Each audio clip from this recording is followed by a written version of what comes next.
Sertailah perbincangan dalam talian kami dengan para tetamu undangan untuk mengetahui tip-tip mengenai imuniti dan kesihatan mental untuk anda dan keluarga. Kami akan bersiaran secara langsung pada 8 Mei 2020 jam 3 petang di halaman Facebook Enfagrow A+ Malaysia. Disampaikan oleh Enfagrow A+, Today Builds Tomorrow. Garis panduan untuk penyertaan dan penonton. Sila baca dengan lengkap dan teliti sebelum mengambil bahagian dan menonton MedTalk Live.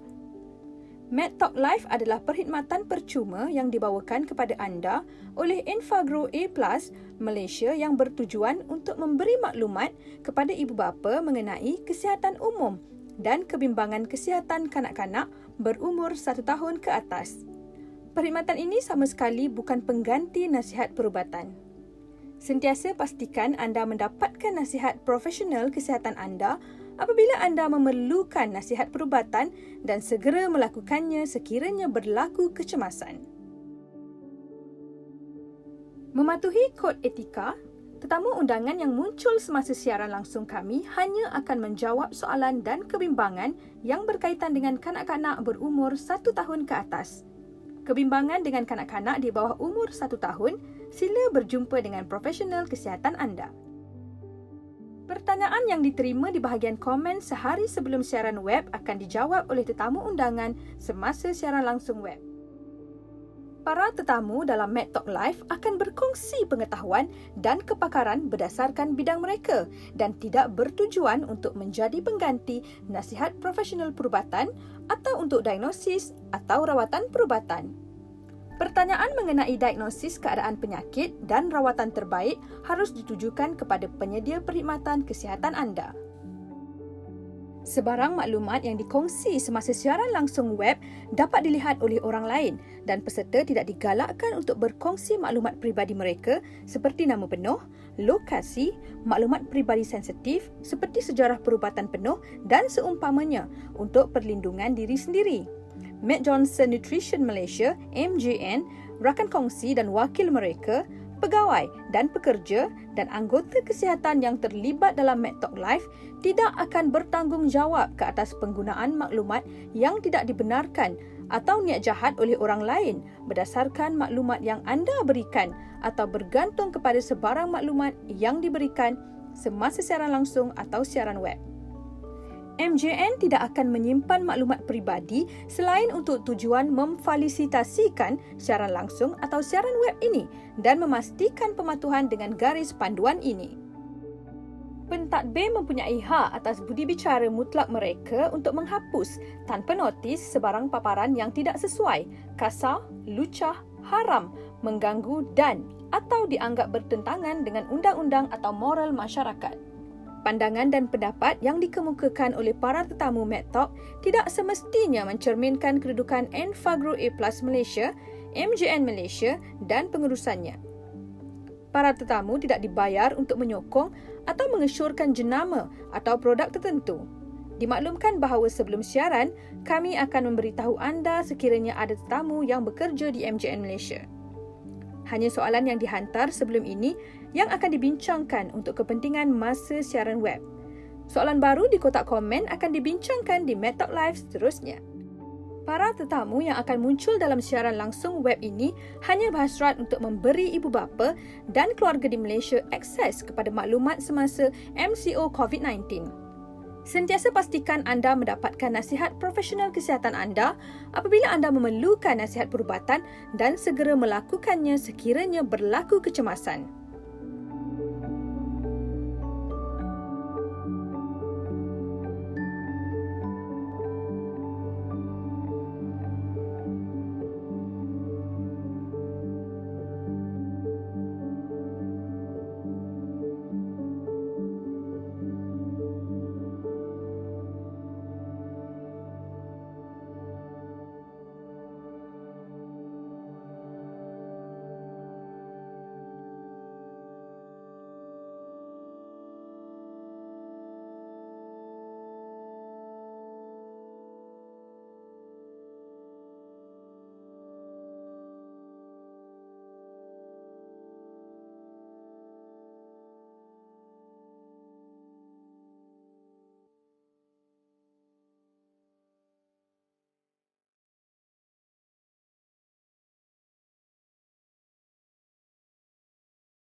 Selamat tengah hari kepada semua yang menonton siaran langsung MedTalk ini yang dibawakan khas kepada anda oleh Enfagrow A+ Malaysia.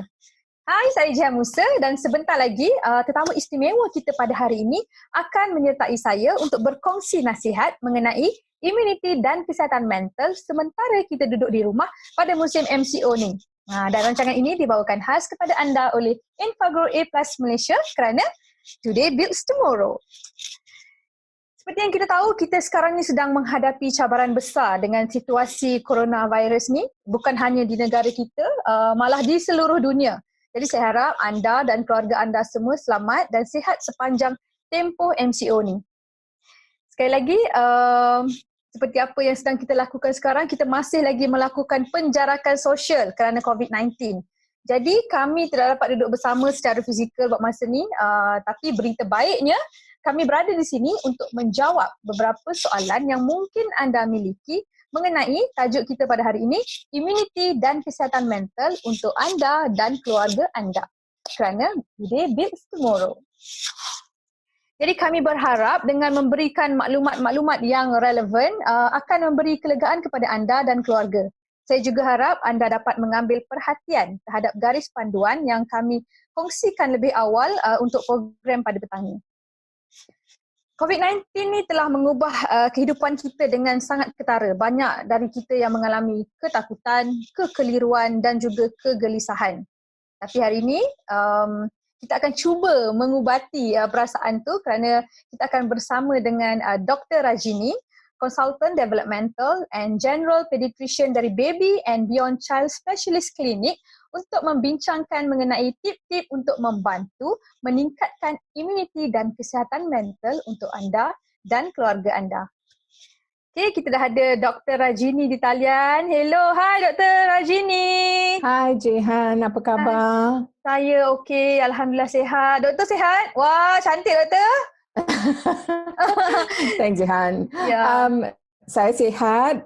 Jihan dan keluarga macam mana dalam MCO yang baru nak tamat kita harap ni? Itulah. Saya kita dah lebih sebulan kan. Mula-mula memang saya rasa agak sukar untuk buat perkara ni, kerja dari rumah.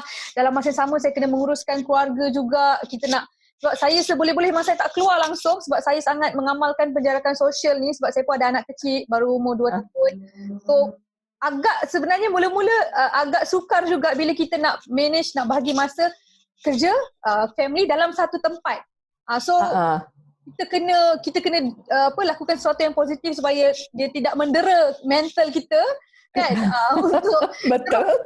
untuk terus bekerja dalam masa yang sama kena bagi yang terbaik untuk keluarga. So topik hari ni saya memang sangat suka. Kawan-kawan saya semua nantikan topik ni. Kita pun tak tahu apa yang diorang hadapi dekat rumah kan macam mana. So thank you lah doktor. Okay. Yeah.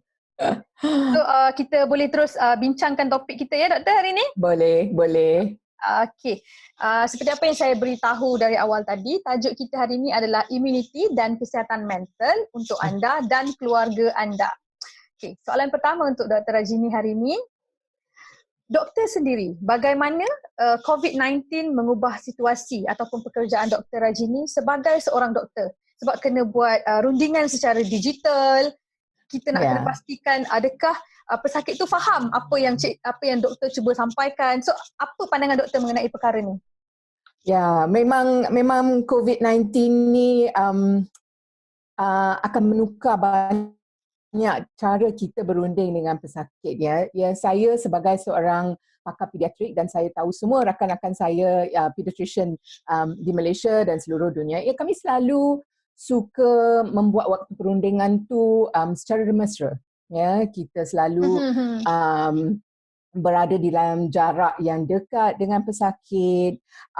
Kita selalu menggunakan mainan, bubbles dan lain-lain aktiviti untuk cuba menarik perhatian kanak-kanak, cuba melegakan anxiety mereka. Ya, kadang-kadang kita juga memeluk, ya, especially pesakit-pesakit yang kita dah tahu, keluarga-keluarga yang kita dah tahu sejak mereka kecil, ya, dia macam keluarga kita juga. Lain daripada lain, ya, kita selalu tak suka beri image yang kami ni doktor duduk belakang meja, Yeah. Saya selalu jumpa sama lah pediatrician saya juga. So tapi sekarang ni kita mesti lebih peka dengan risiko jangkitan yang menular ni COVID-19 ya. Dan so sekarang face mask ya memang perlu. Kalau boleh kita nak ibu bapa dan budak-budak juga memakai face mask, hanya bila kami perlu memeriksa mereka. Ya, kadang-kadang kita kena pakai uniform PPE, terutamanya kalau kita nak beri kita kena beri nebulizer ke dekat hospital ya. Kalau ada prosedur yang membawa risiko kepada kami dan juga kepada kanak-kanak, ya kami memerlukan face mask, PPE ya, personal protective equipment. So akan lain lah. Dan macam di klinik pediatrik kami, ya ramai pesakit takut nak datang untuk temu janji. So kami menyediakan option di mana kami buat video consultation dengan mereka. Ya, kita ada sediakan phone yang khas supaya lepas waktu klinik biasa kami, patient boleh panggil. Ya, dan saya juga mengendalikan klinik developmental pediatrik untuk kanak-kanak berkeperluan khas. Dan di sini kami cuba menggunakan video consultation untuk patient-patient yang kami dah tahu, kanak-kanak yang dah bersekolah atau remaja yang biasa menggunakan video untuk berkomunikasi. Kami ada mengendalikan video consultation. So far, ya berjalan dengan bagus. Tapi untuk pesakit-pesakit baru, susah sikit. So kami kena still ada face to face ya.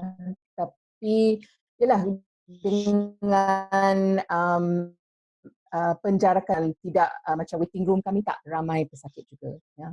So it's not going to be easy. Sorry Jehan, I think my internet's a bit unstable. I'm not sure why, tapi harap tahu. So it's not going to be the same anymore ya. Yalah. Experience di klinik akan bertukar untuk semua orang. Okay, betul tu. Saya pun, anak saya sekarang kalau apa-apa masalah pun memang kena secara video call lah dengan doktor untuk dapatkan advice macam mana kan. So memang tak berani nak bawa pergi keluar kan. Okey, tadi doktor ada sebut mengenai dengan kanak-kanak berkeperluan khas. Okey, soalan saya yang seterusnya ni, berkenaan dengan adakah kanak-kanak kurang menunjukkan simptom COVID-19 ni? Dan juga bagaimana ia berbeza dengan kanak-kanak yang berkeperluan khas pula? Okey. Ya, memang benar kanak-kanak mempunyai simptom yang ringan atau kadang-kadang mereka tak menunjukkan simptom langsung ya. Apa yang kita panggil asymptomatic carrier. Maknanya mereka ada virus tu tapi virus tu tak membawa gejala kepada mereka ya. Okey. Which is a good thing lah ya. Nasib baik kebanyakan kanak-kanak yang mendapat jangkitan COVID-19 ni kebanyakan mereka tak sakit, tak memerlukan rawatan rapi di ICU. So bagi kanak-kanak berkeperluan khas juga sama. Tapi kanak-kanak berkeperluan khas yang mempunyai masalah fizikal, mereka tidak boleh bergerak, atau mereka yang mempunyai sejarah perubatan yang kronik, yang menyebabkan masalah paru-paru, imuniti mereka, mereka boleh mendapat penyakit COVID-19 yang lebih serius, ya. Okey. Dan ini yang kanak-kanak ini yang kita kena pantau dan kita kena observe dan kita kena prihatin dan tahu apa simptom-simptom yang mereka boleh menunjukkan. Ya. Macam demam, mungkin mereka letih lesu lebih dari biasa, mungkin ya kanak-kanak tak selalunya memberitahu kita yang mereka rasa sakit ya, yang otot-otot mereka sakit. Mungkin mereka kata nak kita urut lebih ke. So kita kena prihatin kepada simptom-simptom selain daripada demam sesama. Yeah. Saya rasa sekarang mungkin mudah sikit untuk ibu terutamanya bagi perhatian lebih sebab kita ada 24 jam dengan anak kan. So kita dapat monitor bila anak kita ada perubahan sedikit kan. Beza dengan kalau kita kerja dekat luar dulu. Betul, betul. Okey, terima kasih doktor atas jawapan tu. Terima kasih, saya nak ucapkan terima kasih kepada yang mungkin baru menonton, baru saja join kita punya MedTalk Live hari ini. Jangan lupa hashtag duduk rumah dengan Enfagrow A+, hashtag Today Builds Tomorrow. Saya di sini hari ini bersama dengan Dr. Rajini, Consultant Developmental and General Pediatrician dari Baby and Beyond Child Specialist Clinic untuk membincangkan mengenai imuniti dan kesihatan mental untuk anda dan keluarga anda. Jadi sila patuhi garis panduan yang telah kami sediakan dan paparkan di awal sesi live ini tadi atau di FB posting MedTalk Live hari ini. Jadi kita akan ke soalan seterusnya, Doktor. Ya. Alright, saya suka topik ni sebab saya pun banyak belajar dan banyak yang saya nak tahu juga kan. Okay. Sekarang ni berkenaan dengan jangkitan dan imuniti kanak-kanak ni. Adakah makanan berperanan dalam penjagaan imuniti dan bagaimana? Okey. Makanan tu semestinya memang penting untuk imuniti, ya, membina imuniti kita. Bukan saja kanak-kanak tapi orang dewasa juga, ya. And kita tahu yang kanak-kanak yang tidak mengamalkan diet yang seimbang, mereka seringkali jatuh sakit. Ya, sesama, batuk, kerap masuk hospital. Kenapa? Sebab kebanyakan mereka kekurangan mikronutrien yang diperlukan untuk sistem imun yang kuat. Ya. Sebilangan daripada kanak-kanak ni, kalau kita nak pantau pembesaran mereka, ya, mereka akan membesar dengan kadar yang betul. Maknanya kalau kita tengok graf pembesaran mereka, tahap berat mereka dan tinggi mereka, di atas graf kita tak nampak ada perbezaan daripada normal. Tapi kalau mereka tak ambil makanan yang mempunyai zat-zat dan vitamin-vitamin yang betul dan mikronutrien yang betul, mereka, imuniti mereka akan kurang kuat. Ya, okay. Terjejas lah. Ya, mereka akan terjejas. Ya, okay. Dan ada juga mereka yang berat mereka berlebihan, ya, nampak makan, kuat makan tu, tentu mak dia buat makanan yang bagus untuk dia ke. Kebanyakan daripada kanak-kanak yang obes atau berat mereka berlebihan, mereka juga kekurangan mikronutrien yang mustahak ni. Sebab mereka lebih mengambil makanan yang berkalori, yang berlemak, ya, dan mungkin kekurangan daripada kurang makan sayur, kurang makan buah-buahan yang penting, ya. Okey. Dan lagi satu, apa yang kita makan tu kalau boleh kalau boleh janganlah diproses, ya. So kalau kita tengok budak-budak sekarang ni, mereka suka makan fast food, ya, nugget. Ada parents yang beritahu, oh dia suka makan burger, dalam burger tu kita boleh letak sayur, tapi kita tengok burger tu, dia tak seimbang. Ya, roti tu lebih daripada daging dan salad. Dan ada mayonnaise pula. Ya, so saya tak pasti. Jihan tahu tak tentang konsep My Healthy Plate tu? Konsep suku-suku separuh. Suku-suku pernah dengar. Tapi mungkin ramai juga ibu-ibu yang mungkin terlepas pasal tu. Boleh Dr. share? Okay, kalau kita tengok My Healthy Plate, ya, boleh Google semua orang. Kalau kita tengok pinggan, mangkuk yang kita guna untuk makan, ya, sepatutnya separuh ialah sayur-sayuran dan buah-buahan. Okay? Separuh sayur-sayuran buah-buahan. Yes. Suku ialah karbohidrat. Ya, karbohidrat kita dapat daripada bijiran, nasi. Ya, kalau boleh kita nak karbohidrat yang berkualiti. Macam kalau makan nasi, brown rice, red rice, ya, bukan nasi putih sahaja, ya, nasi merah, macam tu, beras merah, ya. Suku lagi ialah protein. So ini kita dapat daripada ikan, daging. Ada orang yang tak makan daging, vegetarian ya, tak makan daging dan ikan, mereka dapat protein daripada mungkin telur atau kacang dal dan kacang-kacang yang lain. Okay? Ini semua protein.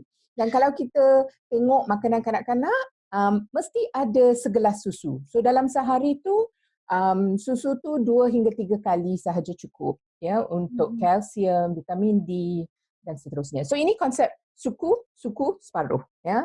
Okay, sorry doktor, saya celah sikit Macam mana kalau jenis anak yang susah nak makan sayur, susah nak makan buah, so macam mana kita nak buat tu? So kita kena buatkan sayur dan buah tu sebagai something yang betul-betul cantik. Mungkin kita hias kita punya makanan, macam saya, kalau anak-anak saya tak suka makan sayur, macam saya buat macam muka orang. So kita boleh guna macam grape tu, buah grape tu jadi mata, carrot tu jadi kita punya kening. Kena kreatif sikit lah. Atau buat macam anak saya susah sangat nak makan sayur, jadi saya terpaksa macam hancurkan dia, buatkan dia jadi lain lah, tak nampak macam sayur. Sebab kalau dia nampak sayur, dia macam tak nak sayur. I tak tahu mindset dia kadang-kadang kan. Tapi dia makan je. Kalau kita bagi dia makan je sebenarnya. So kena kreatif. Macam saya pun dulu, walaupun saya vegetarian, anak saya tak nak makan sayur ada satu masa tu.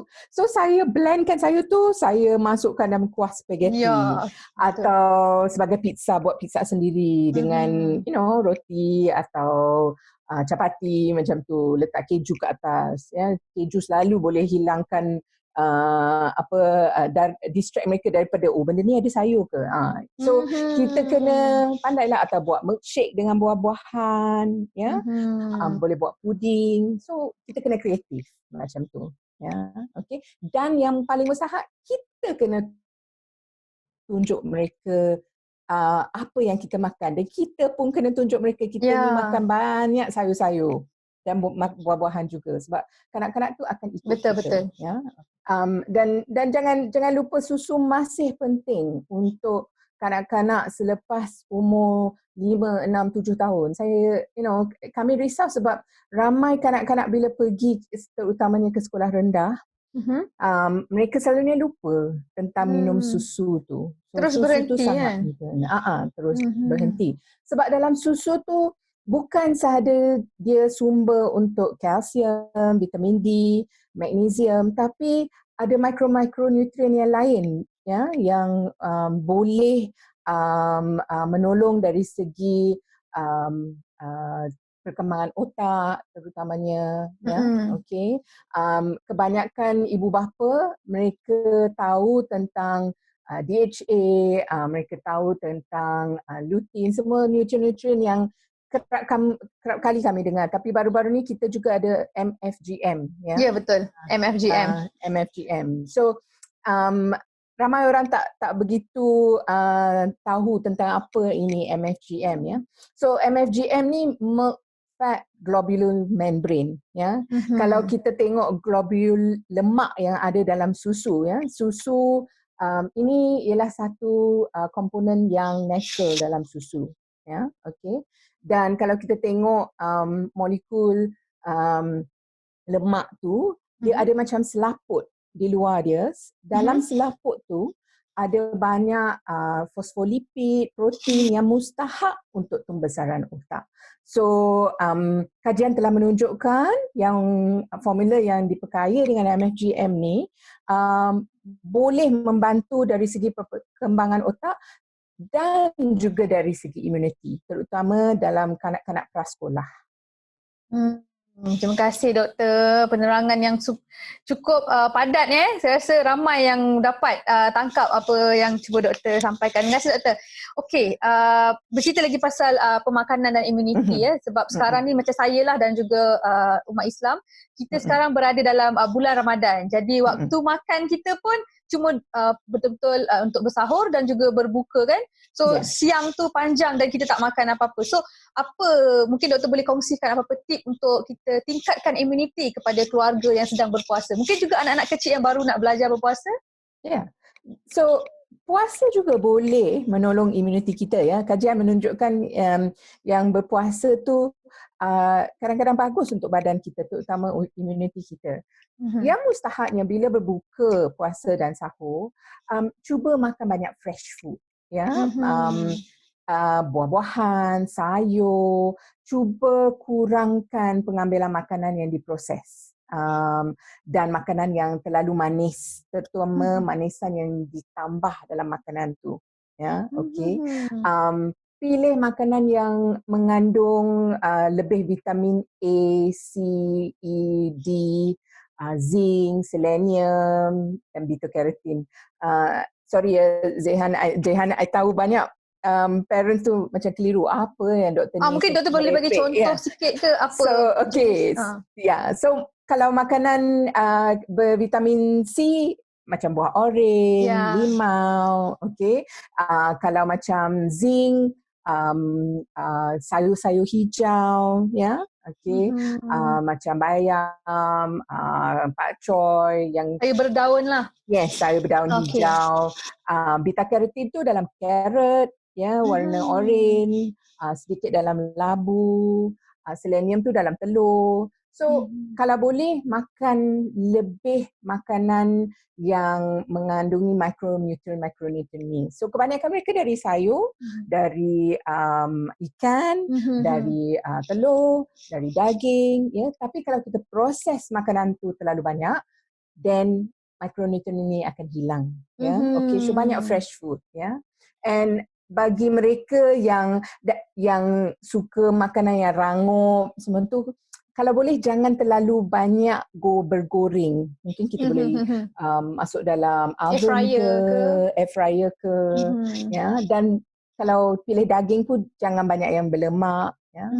And yang mustahak juga, kita mesti terus aktif, dan bersenaman semasa berpuasa. Sebab kena ada balance. Makanan dan aktiviti juga, kedua-dua ni mustahak untuk imuniti kita masa berpuasa. Terima kasih doktor. Okey, mungkin ada yang baru juga join kita doktor. Saya ingatkan kembali, kita sekarang dah banyak membincangkan sedikit sebanyak membincangkan tentang imuniti.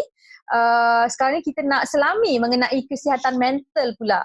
Untuk mereka yang baru join kita punya MedTalk Live bersama Enfagrow A+ Today Builds Tomorrow ni, saya Jihan Musa bersama dengan Dr. Rajini sedang membincangkan tentang imuniti dan kesihatan mental untuk anda dan keluarga anda sempena MCO ni. Jadi kita ada menerima beberapa soalan daripada penonton. Mari kita lihat soalan yang pertama yang kita ada, doktor. Okey, ada yang bertanya, bagaimana cara untuk mengurangkan kebosanan atau kegelisahan anak-anak di rumah? Atau bagaimana kita boleh terus merangsang mental anak-anak yang menghabiskan hampir 24 jam di rumah? So macam mana tu? Sebab saya pun antara orang yang mengalami situasi ni juga, sebab tak boleh keluar langsung, anak dalam rumah je. So macam mana doktor? Merangsang mental anak-anak kita ni. Okay, I mean minggu ni mereka dah melonggarkan sedikit perintah kawalan kita, tapi kita kena jaga, ya, jangan semua orang lari keluar dari rumah. So, kalau boleh, ya, duduk di rumah. Bolehlah sekejap-sekejap pergi bersenaman di luar, tapi tengok jangan ada terlalu ramai orang, baru kita keluar, ya. I know sebagai seorang ibu kepada anak remaja dan yang lebih dewasa, saya pun hampir nak nak stres sangat dengar mereka bergaduh di rumah, bertengking, because dah biasa keluar kan, tak boleh keluar. So lebih lagi ibu-ibu yang ada anak-anak kecil lah, saya faham. Tapi bagus kalau, especially dengan anak-anak kecil, bagus kalau ada rutin di rumah, ya. Kita, saya tahu ramai ibu bapa yang masih kena kerja di rumah, kan, kena work from home. So sure, mereka pun kena ada masa untuk buat kerja mereka, pantau anak.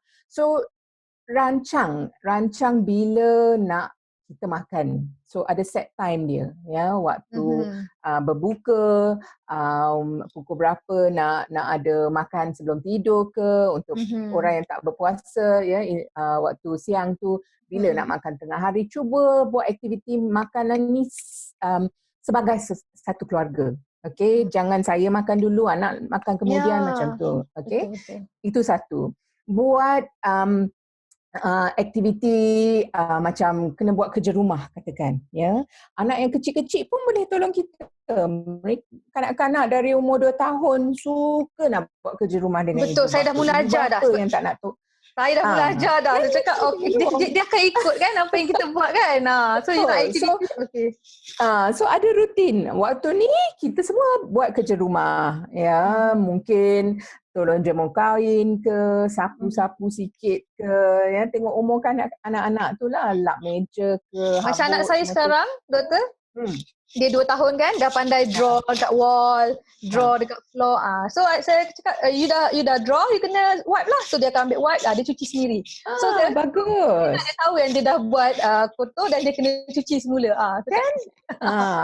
Dan biar mereka, rumah kita ni tak payahlah terlalu cantik. Ya, biar mereka main sebelum tidur, amalkan kita clean up together, ya. Okey. Lagi satu, saya faham, ya, kebanyakan ibu bapa fikir lebih senang saya just on TV 24 jam, anak boleh duduk depan TV.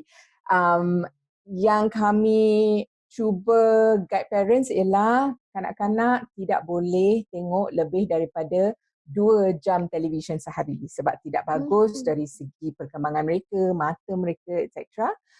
Tapi saya faham, waktu MCO ni mungkin ada yang tengok 3 jam, tapi cuba hadkan sebanyak yang boleh dan kadang-kadang duduk bersama mereka, tengok kartun mereka, bincang tentang apa mereka tengah tengok, ya, ketawa sama-sama. So buat aktiviti bersama-sama, ya. Masa ni lah kita boleh gunakan untuk mengenali anak-anak kami. Ya, enjoy the moment with them. Itu nasihat saya lah. Ya. Okay, thank you. Tapi macam juga Jehan, macam mana Jehan entertain anak sepanjang hari? Saya sangat seronok sebenarnya walaupun dalam MCO ni, tapi personally untuk saya sebab saya sebelum sangat busy. Saya selalu kerja. So bila saya ada dah lebih sebulan dengan anak, saya hari-hari saya dapat lihat dia punya perkembangan. So saya happy untuk tu. So saya, betul lah apa yang orang cakap, betul. Kita akan nampak dia punya step. So saya enjoy. Tu yang saya cuba kita google lah apa lagi aktiviti untuk anak umur 2 tahun, apa lagi yang selalu dibuat. So saya cubalah. Ada yang diikut, ada yang tidak. Tapi it's okay sebab kita pun tak push dia kan. Kan? Saya pun dengan anak remaja. Anak remaja kan suka pergi dekat bilik mereka. Nak chit-chat dengan kawan-kawan. Tapi kita buat masa di rumah kami. And in fact anak-anak saya ni dah ajar saya macam mana nak buat workout dengan gunakan YouTube video. Tak pernah saya buat macam ni sebelum ni. Saya suka berjalan, pergi jogging, ya, tak pernah buat workout dari video. So kita boleh buat bersama-sama lah sebagai keluarga. Itu tahap. Maksudnya selain kita ajar mereka, mereka juga ajar kita. Betul. Apa yang mereka amalkan. Betul, bagus juga. Saya pun rasa macam banyak juga yang saya belajar daripada anak saya. Walaupun anak saya kecil, tapi dia mengajar saya sebagai seorang ibu untuk menjadi ibu. Kan? Okey doktor, tapi dalam masa yang sama kan situasi ni, anak-anak kat rumah ni boleh dikatakan semua ibu bapa lah guru. Ibu bapa yang kena bagi perhatian sepenuhnya kepada pelajaran anak-anak kan. Ada kelas online apa semua. Tapi ada juga ibu bapa yang bimbang dengan penutupan sekolah yang berpanjangan sebab dia takut akan efek dia punya pendidikan anak-anak mereka. Jadi apa cadangan doktor tentang ni? Cadangan saya jangan stres. Ya, macam Jehan kata tadi, dalam waktu MCO ni anak Jehan dah ajar Jehan macam mana nak jadi seorang ibu, macam mana nak buat aktiviti, ya. So saya percaya semua orang dapat belajar something dari situasi ini, ya. Dan kita tidak harus memandangnya sebagai pendidikan hanya sebagai satu kurikulum yang dibentang di sekolah sahaja, ya. Kanak-kanak lebih cepat belajar kalau ada experience, ya, ada macam sekarang. Sebelum ni nak belajar tentang virus dekat sekolah macam boring je. Kan? Tak ada makna. Kita boleh gunakan waktu ni explain pada budak-budak. Ini virus. Inilah macam mana kita jaga kesihatan kami, hygiene kami. Ya, kenapa kita kena jaga. So, gunakan ini sebagai satu experience. Di Christchurch, New Zealand, beberapa tahun dahulu, mereka ada gempa bumi, ya, earthquake in Christchurch. Masa tu budak-budak tak pergi ke sekolah untuk satu penggal, Jihan. Tapi bila mereka kaji mereka selepas setahun, mereka nampak yang actually walaupun budak-budak ni tak pergi ke sekolah untuk satu penggal, markah-markah mereka dalam peperiksaan akhir tahun nampak meningkat daripada tahun-tahun yang sebelumnya. So, kadang-kadang kita rasa macam anak-anak kita tak Belajar, tak and kita risau tentang macam mana mereka nak duduk SPM, macam mana nak duduk UPSR, ya. Tapi actually budak-budak ni akan belajar lebih banyak lagi, lebih lagi pengalaman yang mereka boleh dapat daripada situasi ini. Ya. Betul lah. Okay. Kadang-kadang persekitaran tu kan? Yes, dan untuk saya pendidikan bermula di rumah. Ya. And apa yang kita lebih pentingkan ialah menjaga diri mereka, kemahiran hidup, dan di sinilah ibu bapa mesti menjadi guru. Ya. Betul. So guna peluang ini. Terima kasih doktor. Ya. Okey, kita pun dah hampir ke 2 soalan terakhir doktor untuk sesi Med Talk Live kita hari ini yang dibawakan khas oleh Enfagrow A+ Today Builds Tomorrow. Topik yang dibincangkan hari ini, imuniti dan kesihatan mental untuk anda dan keluarga anda sempena MCO ni. Soalan yang ketujuh lah saya kira ya. Jadi, apa pula pandangan doktor mengenai program pembelajaran dalam talian untuk kanak-kanak? Apa lagi yang boleh dilakukan oleh ibu bapa dalam jangka masa ni? Sebab kadang-kadang laptop ada satu tapi anak ada 5, so dia orang kena share. Mungkin ada benda yang boleh dikongsikan ke macam mana?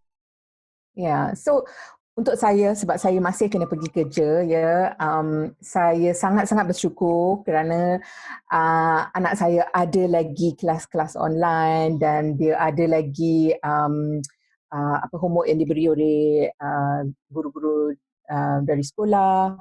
And guru dia amat baguslah, saya tengok dari apa yang saya nampak bila di rumah, cara dia mengendalikan kelas online. Tapi anak saya seorang remaja dan dia dah tahu macam mana nak menggunakan learning online. So, I rasa itu satu konsep yang bagus. Tapi untuk kanak-kanak yang lebih kecil, ya, saya tak pasti yang kanak-kanak terutamanya prasekolah perlu belajar online, ya. Ya, ada aktiviti yang boleh dikendalikan oleh guru-guru online, macam nyanyi sama-sama pagi-pagi untuk setengah jam mungkin. Cikgu boleh bercerita untuk 10 minit. Selebih daripada tu, ya, dia belajar online tu boleh memberi peluang pada anak-anak kita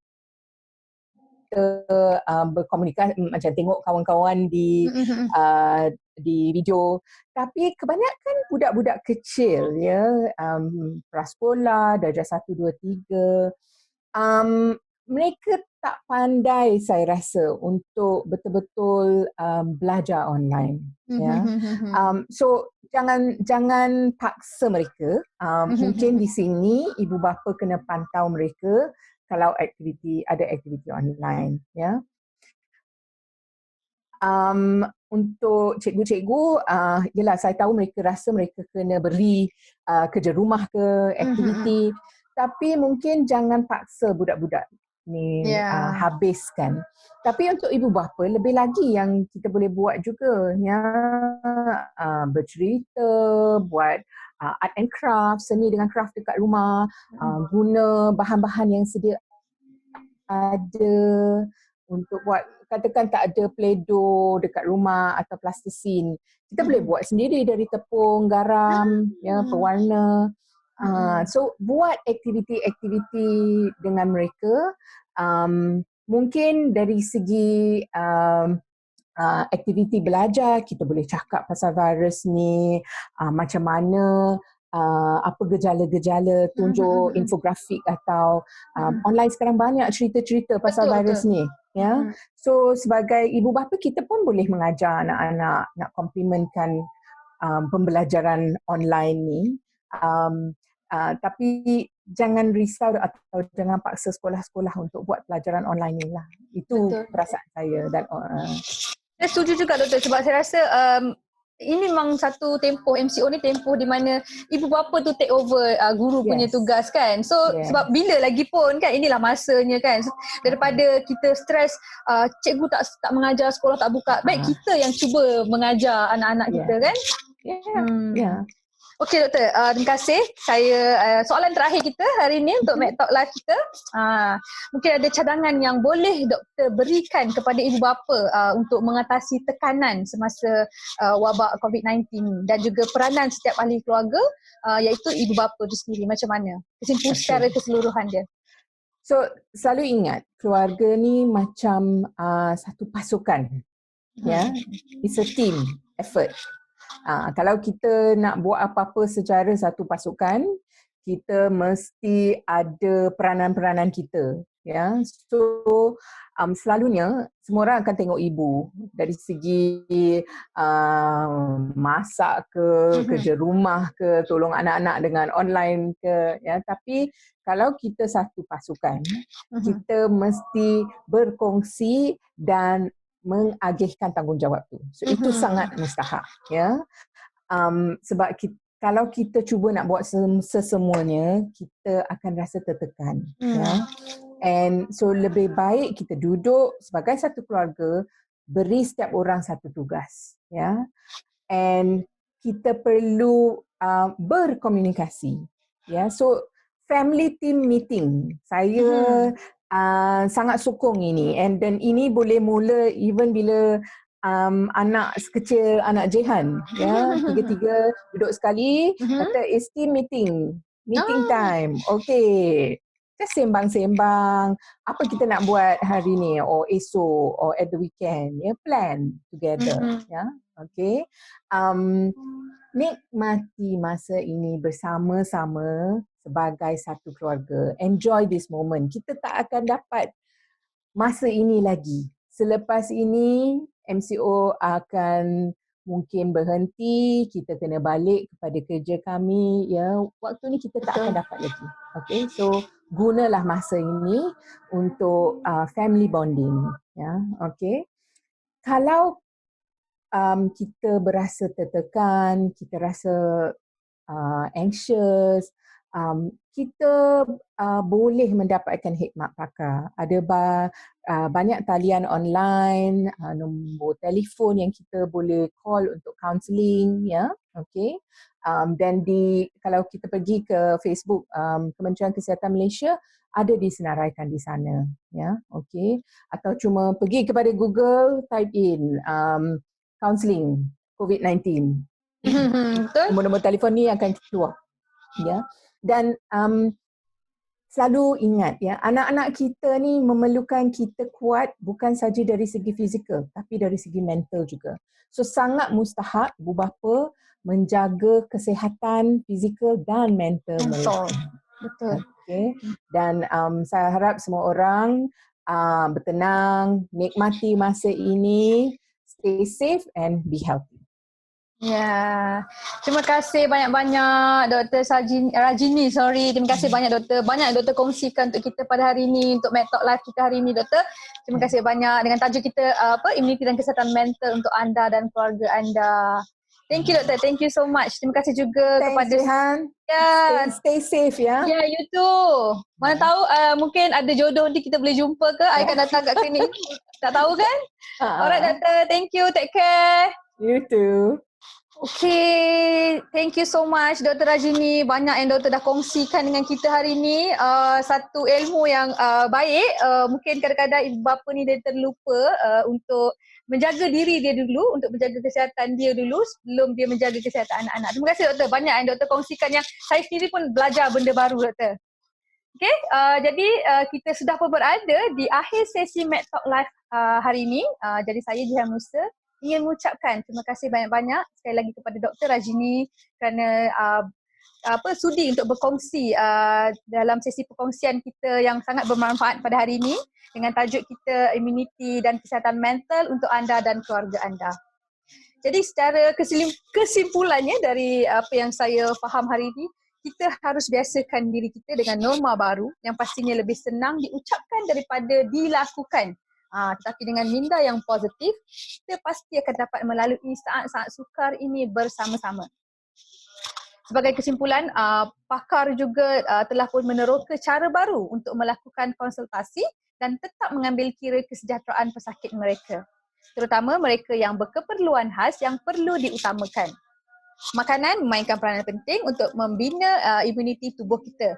Jadi kena ingat konsep yang doktor sebutkan tadi tu, pinggan sihat, suku-suku separuh, healthy plate, suku-suku separuh. I akan ingat tu separuh tu adalah sayur, suku karbohidrat dan suku lagi protein. Okey, I akan ingat formula tu. Okay, dan juga jangan lupa 2 cawan susu lebih baik diperkaya dengan MFGM dan DHA kerana kajian menunjukkan bahawa ia membantu perkembangan otak yang sihat dan meningkatkan imuniti kanak-kanak prasekolah. Makan makanan yang berkualiti berbanding kuantiti yang banyak, masa skrin yang sederhana dan cuba jelaskan kepada anak-anak kita mengenai virus. Jadikan pembelajaran di rumah itu sesuatu yang menyeronokkan dan kita galakkan anak-anak kita untuk membantu dengan kerja rumah. Akhir sekali, penting bagi ibu bapa untuk berkongsi tanggungjawab, berkomunikasi dengan rakan kongsi dan mendapatkan bantuan daripada pakar sekiranya diperlukan untuk mengatasi tekanan kerana anak-anak kita memerlukan kita kuat dari segi fizikal dan mental. Okey. Jadi terima kasih sekali lagi yang terakhir ni untuk anda semua yang telah mengikuti sesi Med Talk Live kita pada hari ini. Jangan lupa #duduk rumah untuk keselamatan anda dan keluarga anda. Program ini dibawakan khas oleh Infagro A+ kerana today builds tomorrow. Thank you Dr. Bye again. Bye. Okay.